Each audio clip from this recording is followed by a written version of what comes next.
Hello বন্ধুরা, গত এক দশক ধরে চীনের আর্থিক বিকাশ আমেরিকার থেকে 7 গুণ বেশি হয়েছে। কিন্তু এমন কেন হয়েছে আপনি কি কখনো ভেবে দেখেছেন?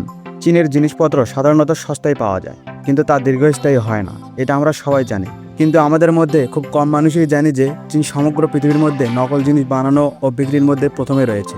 তো রহস্য জালার আজকের এপিসোডে আমরা এমন কিছু দেখতে চলেছি যা আপনি কখনো ভাবতেও পারবেন না। আমাদের মধ্যে অনেকেই চীনের তৈরি জিনিসপত্র কিনে থাকে, কিন্তু আমরা আসলে কি ব্যবহার করছি তা নিয়ে আপনি কল্পনাও করতে পারবেন না। চায়নার যেসব খেলনা আমরা আমাদের বাচ্চাদের কিনে দেই তা ইউজড কন্ডম থেকেও তৈরিকৃত হতে পারে। চীন সেসব জিনিসই ব্যবহার করে যা ফেলে দেওয়া হয়। চীন আপনার বাজেটের মধ্যে থেকেই যে কোনো ইলেকট্রনিক্স পণ্য তৈরি করে দিতে পারে, যা আপনার হাতে পৌঁছানো পর্যন্তই ভালো থাকবে। চীনে নকল মাছ, মাংস, এমনকি নকল ডিম পর্যন্ত তৈরি করা হয়ে থাকে। চীন সম্পর্কে লোকমুখে একটি কথা প্রচলিত আছে যে এখানে টেবিল এবং চেয়ার বাদে 4 পাওয়ালা সকল বস্তুই খেয়ে ফেলা হয়। এখানে ভার্জিন ছেলেদের প্রসবের ডিম সিদ্ধ করে খাওয়া হয়, আর এই রীতি চীনে হাজার হাজার বছর ধরে পালন হয়ে আসছে। আর এর জন্য লোকাল স্কুলগুলো থেকে ইউরিন সংগ্রহ করা হয়ে থাকে। তারা মনে করে এই ডিম খেলে কোমর, পা এবং জয়েন্টের ব্যথা ঠিক হয়ে যায়, আর শরীর সারাদিন প্রচুর এনার্জি পায়।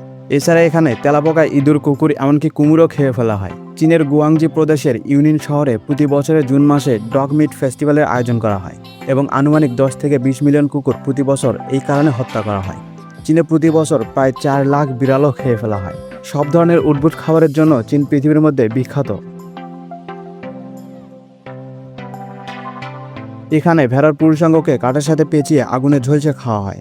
চীনের রাজধানী বেইজিং এ মুরগির অন্ডকোষ দ্বারা রান্না করা নুডলস পাওয়া যায়। চীনের প্রভাবশালী মানুষরা নিজের বদলে অন্য কেউ জেলে পাঠাতে পারে। চীনের সর্ববৃহৎ পতিতালয় সংঘায় অবস্থিত। ইন্টারনেটে যেসব থাকা পর্ন ভিডিওর 27% চীনে তৈরি হয়। চীনে প্রতি সপ্তাহে এত পরিমাণে আত্মহত্যা হয় যে সেখানে নদী থেকে ডেড বডি ওঠানোর জন্যও চাকরি রয়েছে। চীনে ফেসবুক এবং টুইটারের উপর 2009 সাল থেকে নিষেধাজ্ঞা চলছে। 2017 সালে চীনের সংঘাই সিটিতে 100 কিলোমিটারের জ্যাম তৈরি হয়েছিল, এবং এটি 12 দিন পর্যন্ত স্থায়ী ছিল। চীনে প্রতি 30 সেকেন্ডে একটি করে প্রতিবন্ধী বাচ্চার জন্ম হয়। এর কারণ হলো পলিউশন। বেজিংয়ে আপনি একদিন নিঃশ্বাস নেওয়া মানে আপনি 11টি সিগারেট খেয়ে ফেলেছেন। এমনকি আপনি ইন্টারনেটে থাকা অধিকাংশ ছবিগুলোতেও আপনি মাস্ক পরা অবস্থায় দেখতে পাবেন। আমরা সবাই জানি চীনের great all of China space থেকে দেখা যায়, কিন্তু গ্রেট অল অফ চায়না ছাড়াও আরও একটি জিনিস স্পেস থেকে দেখা যায়, আর সেটি হলো চীনের পলিউশন। 2025 সালের মধ্যে নিউ ইয়র্কের মতো চীনে 10টিরও বেশি শহর গড়ে উঠেছে, এবং আপনি এটা জেনে আরও অবাক হবেন যে সেক্স টয় বিক্রিতে চীন 1 নম্বরে রয়েছে।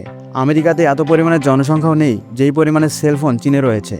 এখানে গৃহপালিত পশুদের পেইন্ট করে বাঘ, পান্ডা এবং জেব্রা বানানোর টেন্ট রয়েছে। চীনের হংকং পলিটেকনিক ইউনিভার্সিটি ব্রার উপরেও ডিগ্রি দিয়ে থাকে। চীনের সবচেয়ে বড় ফ্যাক্টরিগুলোতে ব্রা এর জন্য ল্যাবও রয়েছে। নকল জিনিস বানানোর দিক থেকে চীন এতটাই অগ্রসর হয়েছে যে এখানে চাল পর্যন্ত নকলভাবে তৈরি করা হয়। চীনে তৈরি এই নকল চালকে প্লাস্টিক রাইসও বলা হয়ে থাকে, আর এই চাল বিভিন্ন রকমের রাসায়নিক দ্রব্য দিয়ে তৈরি করা হয়। এই চাল রান্না করলে ভাতের মতোই দেখতে হয়, আর এই চাল খেয়ে অনেক মানুষ অসুস্থ হয়ে রয়েছে। কিন্তু তারপরও চীনের বাজারে খোলাখুলিভাবেই বিক্রি হচ্ছে।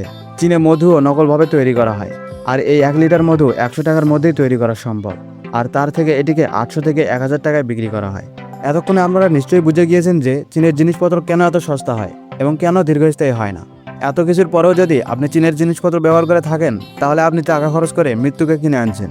চীন সম্পর্কে আরও এত অদ্ভুত তথ্য রয়েছে যা একদিনে বলে শেষ করা সম্ভব নয়। তো বন্ধুরা, আমাদের আজকের আয়োজন এই পর্যন্তই। দেখা হচ্ছে আগামী এপিসোডে। তো সেই পর্যন্ত ভালো থাকুন।